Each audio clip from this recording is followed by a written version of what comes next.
बिस्मिल्लाहिर्रहमानिर्रहीम, अस्सलामुअलैकुम। लाखों करोड़ों दुरूदो सलाम मोहम्मद मुस्तफ़ा सल्लल्लाहु अलैहि वसल्लम और आले मोहम्मद पर।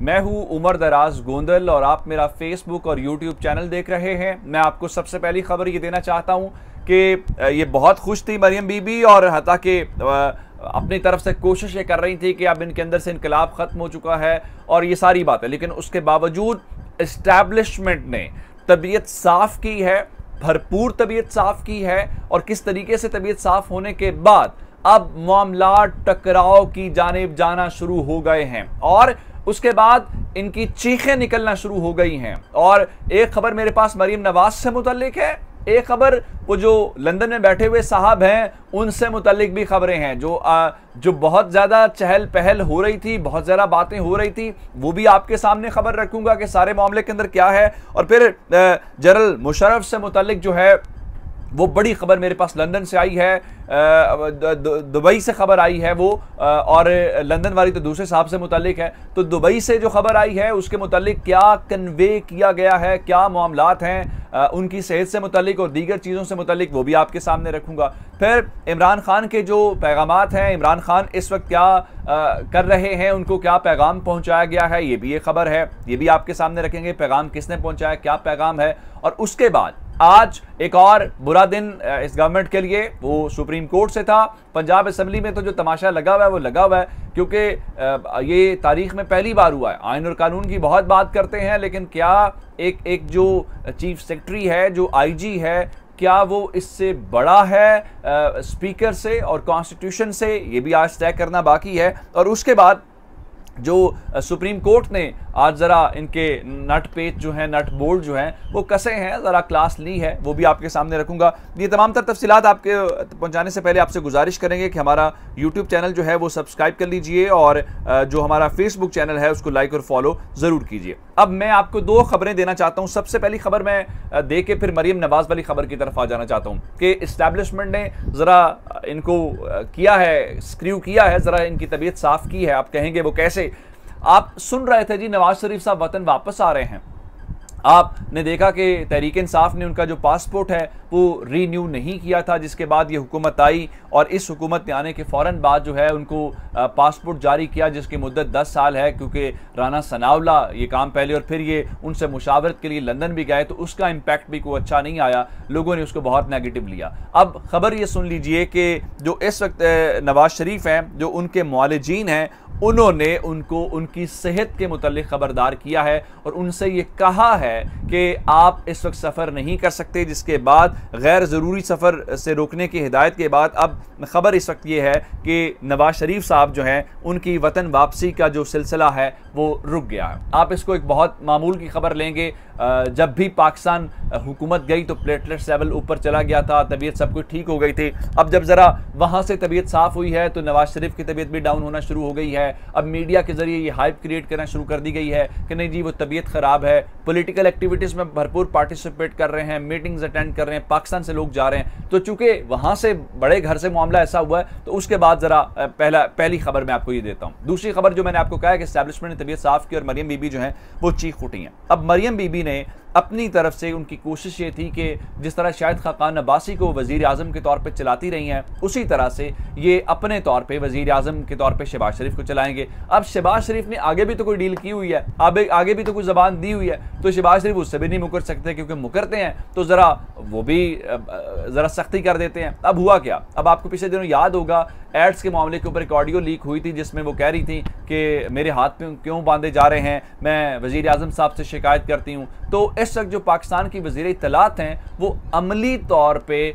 मरियम नवाज शरीफ हैं। मरियम औरंगज़ेब का काम सिर्फ प्रेस कॉन्फ्रेंस करना है और जो उनको हिदायत मरियम नवाज शरीफ देती हैं उसको फॉलो करना है। यहाँ तक बात ठीक थी, लेकिन अब प्रॉब्लम कहाँ पे हुई है? मरियम नवाज ने अपने कुछ लोगों को काबीना के अंदर शामिल करवाया, लेकिन शहबाज शरीफ काबीना के अंदर उन लोगों को जो है वो इंटरटेन नहीं कर रहे। अब आप कहेंगे क्या शहबाज शरीफ इंटरटेन नहीं कर रहे? नो, सिर्फ शहबाज शरीफ का मसला नहीं है, उसमें एस्टैब्लिशमेंट का भी मसला है। जिस तरह मैंने आपको बताया था कि जनरल बाजवा की शहबाज शरीफ से पहली मुलाकात के अंदर सिर्फ एक पैगाम था, मरियम बीबी बाहर नहीं जाएंगी, नवाज शरीफ वापस नहीं आएंगे। इन्होंने टेम्परिंग की कोशिश की, वहां पे भी ये पकड़े गए।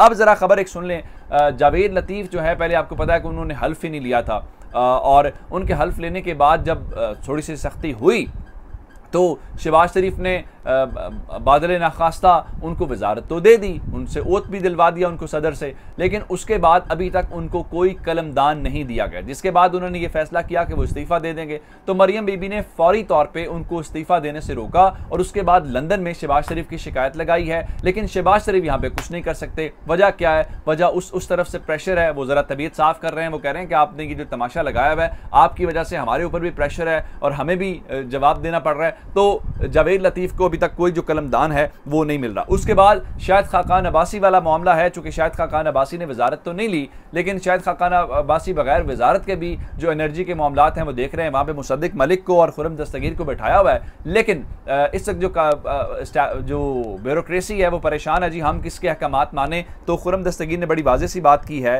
कि मुझे नवाज शरीफ ने कहा है डायरेक्ट इन्वॉल्वमेंट करने का, तो मैं ये चीज़ें करूँगा, जिस पे अब खुर्रम दस्तगीर और मुसद्दिक मलिक ने शहबाज शरीफ को शिकायत लगाई है और कहा है कि जनाब या तो आप हमसे कलमदान वापस ले लें या फिर हमें आप करने दें। तो इस किस्म की सूरत हाल है। और मरियम नवाज आप चाहती ये हैं कि जैसे MDPTV है उनको चूँकि हटाया गया है, तो MDPTV के ओहदों के ऊपर भी उनके लोग जो हैं वो फाइज किए जाएँ। कल तक जो हमें बता रहे थे कि वो इस मुल्क की मैशत ठीक करने आए हैं, जिनके पास तजर्बा है, जो डॉलर को कंट्रोल कर लेंगे, जो आज हाईएस्ट रेट के ऊपर पहुंच गया है, तो आज वही Ehsan Iqbal imported pant coat और इंपोर्टेड टाई पहन के इंपोर्टेड ड्रेसिंग के अंदर और ग्लासेस लगा के हमें ये बता रहे थे कि जनाब अली चूंकि आपके पैसे पाकिस्तान जो चाय दरामद करने वाले बड़े ममालिक में शुमार होता है, तो इसलिए आप इस तरह कह रहे हैं कि चाय की एक प्याली कम कर दें। बिल्कुल ऐसा ही है। फवाद चौधरी ने उसका बड़ा दिलचस्प जवाब दिया, उनका आप बाहर जो आपकी जायदादें हैं वो कम कर दें, आप कैंप ऑफिसर्स की तादाद कम कर दें, आप दीगर अखराजात कम कर दें, तो हम भी चाय की एक प्याली जो है वो उसको कम कर देंगे। इसमें कोई इतनी बड़ी बात जो है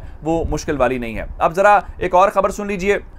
सबसे पहले मैं इमरान खान को पैगाम वाली बात बता के फिर जनरल मुशर्रफ वाली बात आपको बताना चाहता हूँ। इमरान खान जो है वो जब हुकूमत में थे, हुकूमत और इक़्तिदार चीज़ ऐसी है कि आप अपने नज़रियाती और मुखलिस दोस्तों से भी ज़रा दूर हो जाते हैं। अभी हामिद खान साहब और नजीब हारून और दीगर लोग जो हैं वो खान साहब से मिले हैं और खान साहब हामिद खान के मुताबिक खान साहब ने इतराफ़ किया है कि जो हामिद खान उनको कह रहे थे एक इस्टेब्लिशमेंट के रोल के हवाले से, वो बात भी दुरुस्त थी, फिर काजी फाइज ईसा वाली बात भी दुरुस्त थी। इस तरह से सारी चीज़ें उन्होंने कहा कि आप मुझे दुरुस्त गाइड कर रहे थे, वो मेरी गलती है कि मैंने उसको उस तरह से अमल दरामद नहीं किया। लेकिन अब उनको जो पैगाम पहुंचाया गया है वो तहरीक इंसाफ के कुछ लोग हैं उनके मुतालिक है। एक इलेक्टेड आदमी है, एक नॉन इलेक्टेड आदमी है, उनके ताने बाने शायद कहीं और मिलते हैं, इसलिए उनको ये कहा गया है कि आप मेहरबानी करके इनके ऊपर रिलाय कम से कम करें। ये आपके सगे नहीं है, ये किसी और को रिपोर्ट करते हैं, तो ये ज़रा खेल गड़बड़ हो सकता है, खेल ख़राब हो सकता है, इसलिए आपने उनके ऊपर नहीं रहना। ये तो मामला हो गया यहाँ तक। अब ज़रा इससे आगे चल के मैं आपको एक और जनरल मुशर्रफ वाली बात, मैंने आपको एक खबर दी थी आज से 1-2 रोज़ पहले कि जनरल मुशर्रफ वतन वापस आएंगे और उनको लाने के लिए, बल्कि कल ही खबर ये दी कि गवर्नमेंट को कन्वे कर दिया गया है, एयर एम्बुलेंस का इंतज़ाम हो गया है। और फिर मैंने आपको ख्वाजा आसिफ के उस ट्वीट के मुतालिक भी बताया था जिसमें ख्वाजा आसिफ साहब ये कह रहे थे कि जनरल मुशर्रफ अगर मुल्क में वापस आना चाहते हैं तो उन्हें वकार के साथ बाकी दिन गुजारने का मौका देना चाहिए। हमारी इस खबर की तस्दीक आज वॉइस ऑफ अमेरिका ने कर दी है कि फौरी तौर पर वो वापस आ रहे हैं, तमाम तर इंतजामात मुकम्मल हो गए। लेकिन असल खबर क्या है? असल खबर ये है कि जनरल मुशर्रफ ने खुद से ख्वाहिश का इजहार किया है कि वो अपने जो बाकी मांदा ज़िंदगी के दिन हैं वो अपने मुल्क के अंदर गुजारना चाहते हैं, इसलिए फौरी तौर पे उन्हें पाकिस्तान लाया जाए। इस सारी सूरत हाल को देखते हुए मुक़्तदर हलकों से रब्ता हुआ है, उनके म्यूचुअल फ्रेंड्स ने और गवर्नमेंट से। तो गवर्नमेंट ने ग्रीन सिग्नल, मेरी तलात ये हैं कि गवर्नमेंट ने कहा है कि अगर लीगल फोरम से उनकी दरख्वास्त आएगी तो जो लीगल रुकावटें हैं हम वो भी दूर कर देंगे। अब ये बड़ा दिलचस्प है, नवाज शरीफ वापस नहीं आ रहे, मुशर्रफ वापस आ रहे हैं, और मुशर्रफ अगर वापस आएंगे तो मरियम बीबी इसका डिफेंड कैसे करेंगी, तारीख के अंदर इसका जवाब कैसे देंगे, ये बड़े दिलचस्प मामला है। अपना बहुत सारा ख्याल रखिएगा। खुदा हाफिज़।